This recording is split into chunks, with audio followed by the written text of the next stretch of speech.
ربي في رضا الوالدين وسخط ربي في سخط الوالدين মা বাবার সন্তুষ্টিতে আল্লাহর সন্তুষ্টি মা বাবার সন্তুষ্টিতে আমার আল্লাহর সন্তুষ্টি মা বাবা রাজি থাকলে আল্লাহ জান্নাত দিবে মা বাবা কষ্ট পাইলে আল্লাহ জাহান্নাম দিবে এই জন্যই তো আমার নবী বলেছেন মা বাবা হলো তোমার জান্নাত আর মা বাবা হলো তোমার জাহান্নাম মা বাবা রাজি থাকলে আমার আল্লাহ খুশি মা বাবা রাজি না থাকলে আমার আল্লাহ সন্তুষ্ট এই জন্যই তো যুবক আমি উমরায় গেলাম আমার আম্মাকে সাথে করে নিয়ে গেলাম কিন্তু একটা কথা হজে গেলে 3 লাখ 3.5 লাখ টাকা লাগে কাবা ঘর তাওয়াফ করা লাগে সাফা মারওয়া দৌড়ানো লাগে মুজদালিফে অবস্থান করা লাগে মিনায় যাওয়া লাগে আরাফার ময়দানে অবস্থান করা লাগে বন্ধুরে এত টাকা খরচ কইরা নির্দিষ্ট কিছু নিয়ম কানুনের নামই হজ কিন্তু আমার আল্লাহ কত দয়াবান আমার আল্লাহর হাবিব বলেন কেউ যদি মায়ের চেহারার দিকে একবার যদি নেক নজরে তাকায় আমার আল্লাহ তার আমলনামায় কবুল হজের সওয়াব দান করে দিবে আরো বড় করে বলেন আল্লাহু আকবার এই জন্যই তো আমার নবী বলছে এভাবে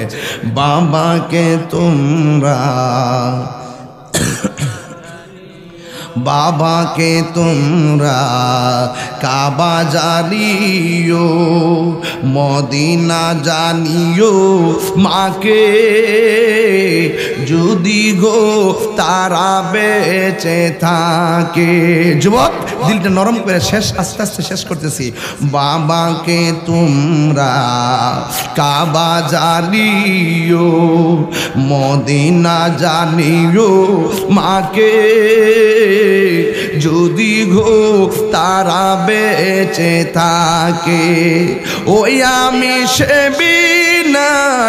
সেবিতে পারি নাই সেবিও আমার উম্মত সেবিও আমার উম্মত সেবিও আমার উম্মত বাবার মুখেতে মায়ের মুখেতে যে তুলে দিবে গো খানা তাতে খুশি রব্বানা বাবার মুখেতে মায়ের মুখেতে যে তুলে দিবে গো খানা তাতে খুশি রব্বানা ওই আমি দেখি নাই দেখিতে পারি নাই ওই আমি দেখি নাই দেখিতে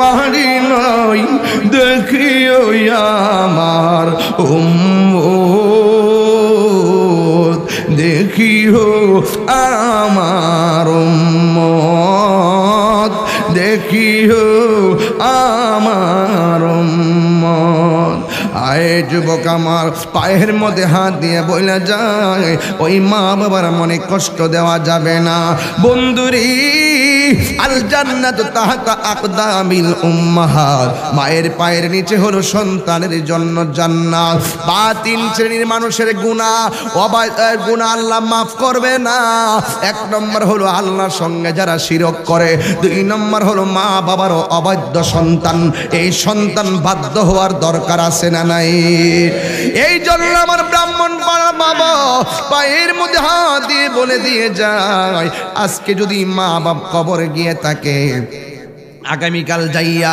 মা বাবার কবরটার মধ্যে দাঁড়াইয়া জিয়ারত করবেন আর আল্লাহর ডাক দিয়ে বলবেন আল্লাহ ও আল্লাহ গো আদরের মা আদরের বাবা সোনালী সংসার সাজাইয়া অন্ধকার কবরে শুয়া রইছে আমরা তো বাবার খেদমত করতে পারি নাই মার ভালো করে সেবা করতে পারি নাই আল্লাহ আমার আব্বা আম্মার কবরটারে জান্নাত বানাইয়া দাও আর যদি আব্বা আম্মা বাইচা থাকে আল্লাহর কাছে বলবেন আমার আল্লাহ গো আমার আব্বা আম্মারে তুমি হায়াত বাড়াইয়া দাও কেন কেন জানো নি এই দুনিয়ার মধ্যে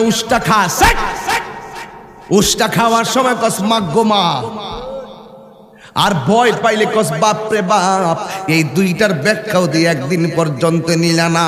তোমার জীবনের চ্যালেঞ্জিং সময়, আর্থিক সংকট, মুসিবতের সংকট, বাপটা একটা গাছ হয়ে দাঁড়ায়া যায়। এই জন্য ভয় পাইলে আমরা কই বাপরে বাপ, কিন্তু বাবার কথাই মুখে আসে কেন? আর আবার খুসুট খাইলে মার কথা মনে হয় কেন? এই খুসুট খাইলে মাগ্গুমা কইরা উঠো কেন? কারণ জ্বর উইটা গেলে দেখবা সবাই তোমার ওষুধ খাওয়াইব, কিন্তু তোমার কাছে ভাল লাগে না। মা যখন একটা বদনা লইয়া তোমার মাথার মধ্যে পানি দিয়া হাতটা বুলাইয়া দেয়, তখন মনে হবে আমার জ্বর যেন ভালো হইয়া গেছে। আর বাপটা যখন ঘর থেকে বাইরিয়া যাইব, পুত্রী বিদেশ যাইবি, টাকার দরকার আমি আনতেছি, বাপটা বাইরিয়া গেলে অনেক আশা জাগে অন্তরে, অনেক ভালোবাসা জাগে অন্তরে। আমাকে রাস্তার ছেলে কিছু বলছে, বাপটা বাইরে গেছে, আমার বাবা একটা সমাধান করে আসবে। এই জন্য অনেক সংকটে ভয়ের মধ্যে বাপটা তোমার ছায়া হইয়া দাঁড়াইয়া গেছে।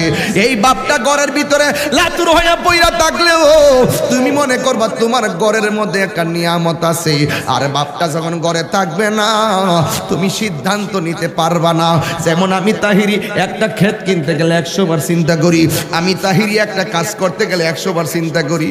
আব্বা যখন বাচ্চা ছিল আর চিন্তা করা লাগে না, মুখটা বন্ধ কইরা চোখটা বন্ধ কইরা 1 ঘন্টা পরে একটা কথা কইছে, 10 বছরের জন্য সিদ্ধান্ত হইয়া গেছে। আজকে খারিয়া এক কথা কই, বই আর এক কথা কই, বাপটা নাই, সিদ্ধান্ত নিতে পারি না। ও আমার ব্রাহ্মণ পাড়ার বাবারা, কিন্তু একটাই কথা, ওই বাপটা বাড়ির মধ্যে যে খাটের মধ্যে শুইতো, এখন খাটের জায়গায় কাঠ আছে, দরজার জায়গায় দরজা আছে। বিলাল রে, আমি তোরে কইয়া দিয়া যায়, এখন বাপটা আছে যেমনই হোক তোর বাপ আছে, এখন মা আছে যেমনই হোক তোমার মা আছে। একদিন যখন দুইটা লোকের একটা লোকরে হারাইয়া ফালাইবা, ও আমার রুহুল আমিন সাহার, মা বাবা হারাইলে বোঝা যায় মা বাবা কেমন সম্পদ। মায়ের কান্দন যাবত জীবন, 2-4 মাস বোনের কান্দন রে, ওরে গোরের পরিবারের কান্দন খইয়ে কি দিন পর থাকে না। দুঃখের দরদি আমার জনম দুঃখী মা, গর্ভধারিণী মা, জনম দুঃখিনী মা, দুঃখের দরদি আমার জনম দুঃখী মা।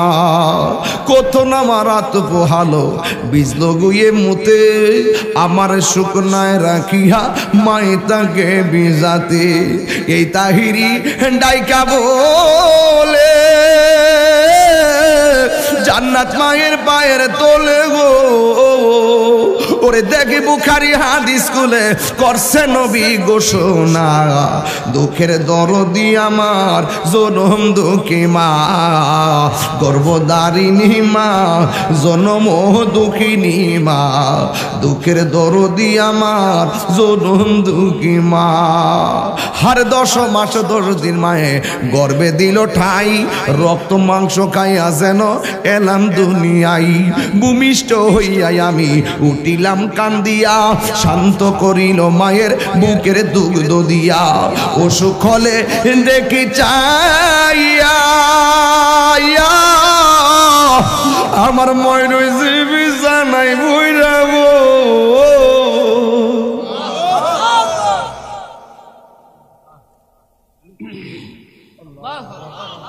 হায়রে অসুখ হলে দেখি চাইয়া আমার মায়ের রইছে বিছানায় বইরা গো। আমায় আল্লাহ যাও গো লইয়া সন্তানের নিও না, দুঃখের দরদি আমার জনম দুঃখী মা, দরদারিণী মা, জনম দুঃখিনী মা, দুঃখের দরদি আমার জনম দুঃখী মা।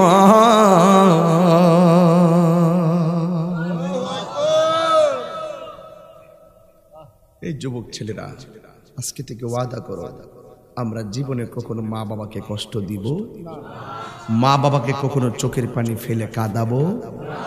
আপনার কি আমার সাথে একমত? কারা কারা একমত হাত তোলেন তো, একটা স্লোগান দেন।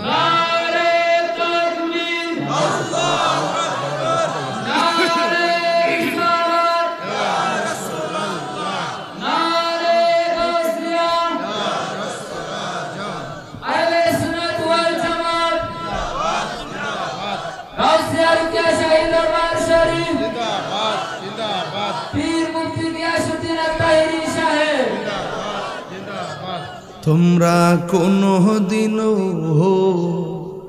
মাহেরি মনেতে কষ্ট দিও না। সবাই সবাই, তোমরা কোনো দিনও মাহেরি মনেতে ওয়াদা করেন না যুবক, হাজার হাজার লোক বলেন না, তোমরা কোনো দিনও মাহেরি মনেতে কষ্ট দিও না। তোমরা কোনো দিনও আঘাত দিও না। ওরে মায়ের মনে কষ্ট দিলে আল্লাহ জি সহে না। মায়ের মনে কষ্ট দিলে জি সহে না। তোমরা কোনো দিনও মাহেরি মনেতে কষ্ট দিও না। তোমরা কোনো দিনও মাহেরি মনেতে কষ্ট দিও না। মায়ের পায়ের নিচে সন্তানের জান্নাত হাদিসে ঘোষণা। মা জননী আমার জান্নাত হাদিসে বর্ণনা। তোমরা কোনো দিনও মাহেরি মনেতে কষ্ট দিও না। ঠিক কি না বলেন? আমরা কি মাকে কষ্ট দিব? আরো যদি 2 ঘন্টা ওয়াজ করি, কথায় একটাই, মা বাবার খেদমত। লম্বা করার দরকার নাই। যদি আপনারা মানেন এই আমার 1 ঘন্টার অ্যালবামই যথেষ্ট। কথা বলেন ঠিক কিনা বলেন? যদি মানেন, যদি না মানেন আরো 5 ঘন্টা ওয়াজ করলে কোনো লাভ হবে? আজকে থেকে যুবক ভাইরা তোমরা আছো সবাই? আমার যুবকরা কি আছে? এই যুবকরা কোথায় আছে? একটু হাত দেখি। আমরা মা বাবার খেদমত চাই কি চাই না? আরো চাই কি চাই না? রাত্র 3টার পরে এই গাউসিয়া রোকেয়া শাহী দরবার শরীফে এই হাজার হাজার মানুষ প্যান্ডেল ভর্তি, এগুলা কি তাহিরের আকর্ষণ নাকি নবীর আকর্ষণ? আর কার আকর্ষণ? তো সেই নবী বলছে মা বাবার সঙ্গে কি ব্যবহার করো? পানি দিতে কি আচরণ করো? ভালো ব্যবহার করো। রাজি আছেন সবাই? রাজি আছে সবাই? মা বাবাকে কষ্ট দিবেন না। আজকে বহুত পোলাপান বিয়ের আগে একটা লক্ষণ থাকে, বিয়ের পরে লক্ষণটা পাল্টায় যায়। কথা ঠিক না? বিয়ের আগে কয় আপনি যে আনুকে নিয়ে বিয়ে করুন, যেডি এই কথারই কয় হিডে তলে তলে 3টা ফ্রেম করে রাখে। ফেসবুকে হের প্রেমিকের অভাব নাই, এই জন্য হের কষ্টের সীমা নাই। প্রেম করে বিয়ে করিস না। রাইতে হাসবি, দিনে কানবি। কতক্ষণ ঠিক না বেটি? প্রেম কইরা এখন প্রেম নাই, এখন কাম। প্রেম মরে গেছে। কতক্ষণ ঠিক না বেটি? লাইলি মজনু দোহাই দিয়া ইউসুফ জুলেখার কাহিনী হই না, তোমরা ওই প্রেম করতে যাও না। এখন বর্তমান প্রেম আসলে প্রেম নাই, বর্তমানে প্রেম হয়ে গেছে কামে পরিণত। ঠিক আছে? বর্তমানে প্রেমে এরকম ফেসবুকে পরিচয় হয়। কোন দিন আসবা আখাউড়া?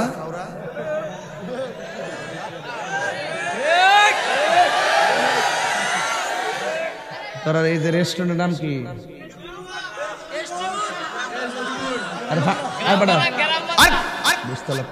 পানির উপরে কোনটা? হ্যাঁ যাক, নাম তোমরা কইতার, কিন্তু আমি নাম কইতাম না। আমি নাম কইলে কেউ আমি বদনাম হয়ে গেছি। বলতেছে কইয়া একটু আপনার সাথে দেখা করা যাবে? কোথায় দেখা করতে চায়? ওই যে বুঝছিস না কোন কাপড় পরে আসবা? হলুদ ড্রেস, মাথাটা স্কার্ফ থাকবে বেগুনি,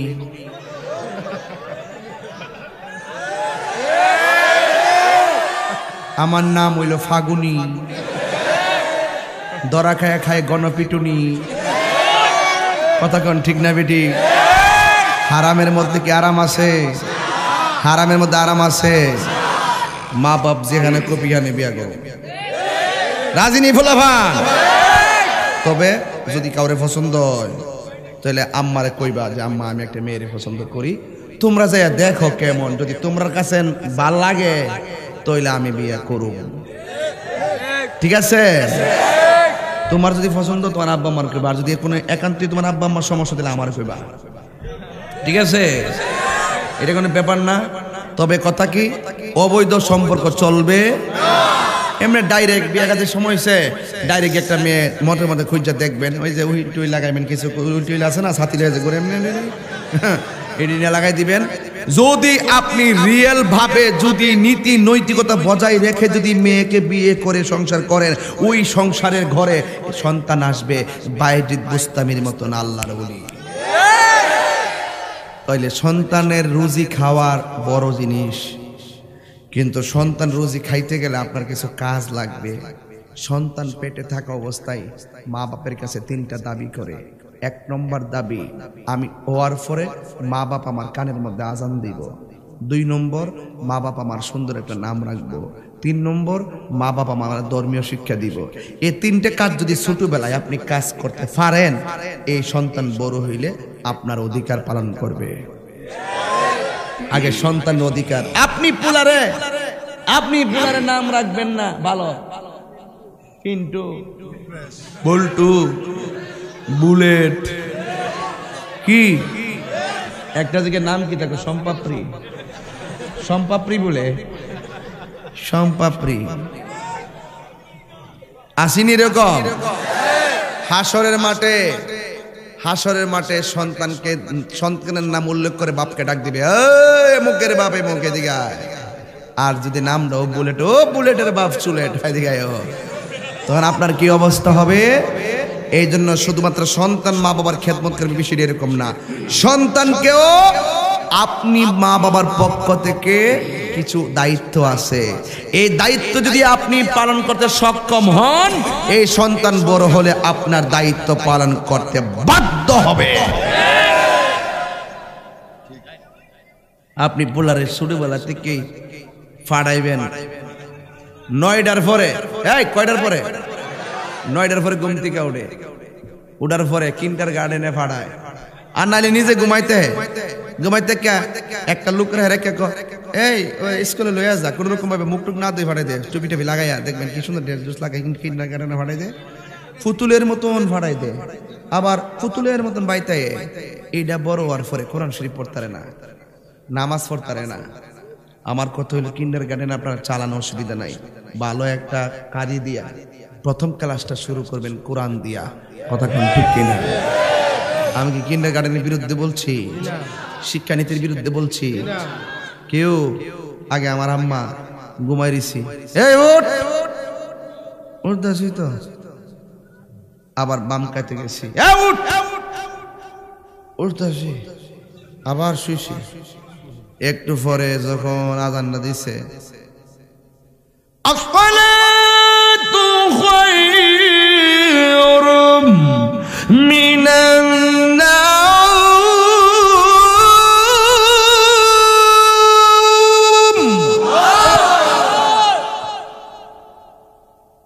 ওঠ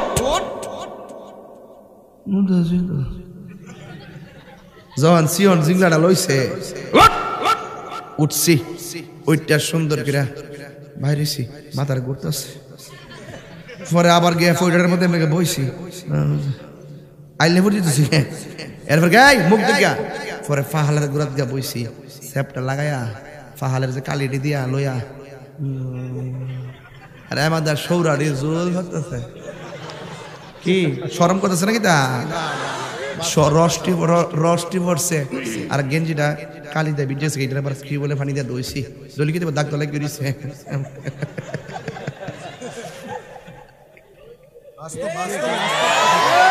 এরপরে মক্তব্য গেছি যাই এরপরে পড়ছি নালে আম্মা মারবো হামজা জবর আ মিম জের মি নুন জবর না আমিনা আমিনা বানান কি হামজা জবর আ মিম জের মি নুন জবর না আমিনা বিশুদ্ধভাবে কোরআন পড়। কথা বলেন ঠিক না বেঠি? বিশুদ্ধভাবে কোরআন পড়ো নইলে নামাজ হবে না। নামাজ যদি না হইল তবে কিছুই হইল না। পাসেঞ্জার বিস ইমলামজের মিল লাম খারাজ বল্লা বিসমিল্লাহ হারাজের হির বিসমিল্লাহির রহ জবর রহ। এইভাবে আমরা পড়ছিনি পড়ছিনি। এক নম্বরে জাগা পাক, 2 নম্বরে জামা পাক, 3 নম্বরে শরীর পাক, 4 নম্বরে 17 টাকা, 5 নম্বরে কেবলে মুখ, 7 নম্বরে ওয়াক্ত সিনা, 8 নম্বর আসেনি অহন আসেনি। তো আম পাতা জোড়া জোড়া মাত চাবুক চর্ব গোড়া ওরে ববু সরে দাঁড়া আসছে আমার পাগলা গোড়া। পাগলা গোড়া খেপেছে চাবুক চড়ে মেরেছে গজব গজব এসে নামছে। কি সঠিক কথা কইতেছি? সঠিক কথা কইতেছি? এই যুবক আজকে থেকে ওয়াদা করো আমার তুমি যদি বিয়ে করো তোমার ঘরে যদি সন্তান হয় ওই সন্তানের প্রথম সেলিব্রেট ওই সন্তানের প্রথম ডায়লগ হবে আল্লাহু আকবার। কথা বলো ঠিক কি না বলো? সন্তান ভূমিষ্ঠ হলে ওই সন্তানের কানে পৃথিবীর শ্রেষ্ঠ ডায়লগ আল্লাহু আকবার দেওয়া হবে। এরপরে দ্বিতীয় পজিশন ওই সন্তানের সুন্দর একটি নাম রাখতে হবে। 3 নম্বর হলো ওই সন্তানের অন্তঃকরণে আল্লাহু মাহফুজের কোরআনকে ঢেলে দিতে হবে। হাত তুলে বলো ঠিক কি না বলো?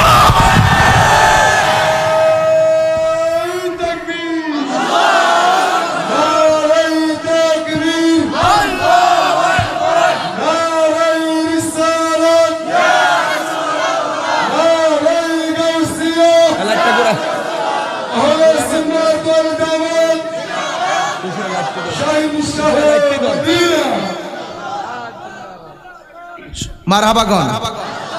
আমার কথা কি আপনারা রাগ করছেন? কিছু পেতে হলে সন্তানের রুজি খাইতে গেলে সন্তানকে শুরু থেকে মানুষ করতে হয়। এই শোন শোন, সন্তানকে ব্যাংকের টাকার মালিক বানাইবার আগে সন্তানকে সুশিক্ষায় শিক্ষিত করতে হবে। যেই অভিভাবক সন্তানের প্রতি সচেতন থাকে এই সন্তান কখনো মা বাবার বুকে লাথি মারতে পারে না। এই সন্তান কখনো মাদক খাইতে পারে না। এই সন্তান কখনো নেশা করতে পারে না। হাত তুলে বলেন ঠিক কি না বলে? আমার কথায় কি রাজনীতি গন্ধ খুঁজতেছেন? কিছু পেতে হলে বাস এটাই হলো আজকের ওয়াজ। আল্লাহ আপনাদের সকলকে ভালো রাখুন। আমি মনে হয় এত গভীর রজনীতে এই চিল্লানটা ঠিক হয়েছে না। অনেক মানুষের ঘুম ডিস্টার্ব হয়েছে। আমি আন্তরিকভাবে দুঃখ প্রকাশ করছি।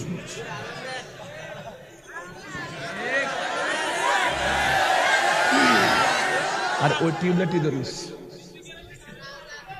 দে।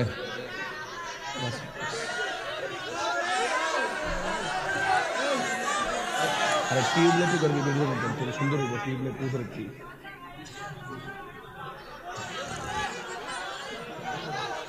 মারহাবা জোরে গন।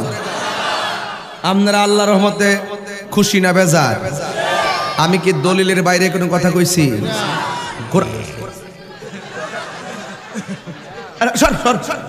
মুষ্টি হুঙ্গা হুঙ্গা লয়ে কানের মধ্যে লাগা দিচ্ছেন।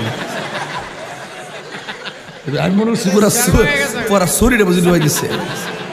মুষ্টি করে মেমোরিছে কানের মধ্যে একটা বাড়ি মারছে। আমি নাদের কিতারে পাগলা কি পাগলা দিতাম এটা বুঝে না। এই যে শুরু হয়েছে না বাজারটা। আমি আর লাগে ওয়াজটা জিত করে ওয়াজ করি। এখন কিন্তু আমি হাসি না, আমার হাসিটা কেটে উড়ে গেছে। আমি আগে অনেক হাসতাম, এখন একটু হাসি কম।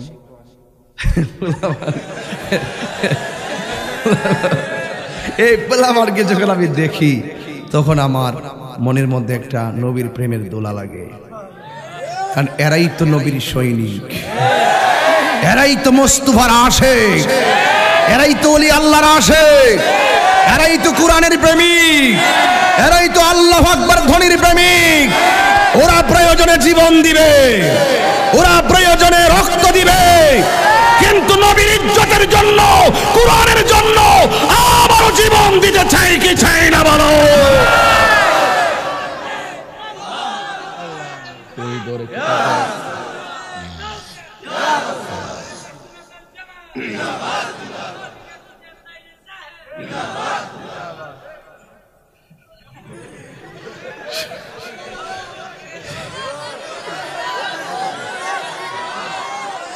একটু জিকির হবে বাবা, জিকির হবে কার?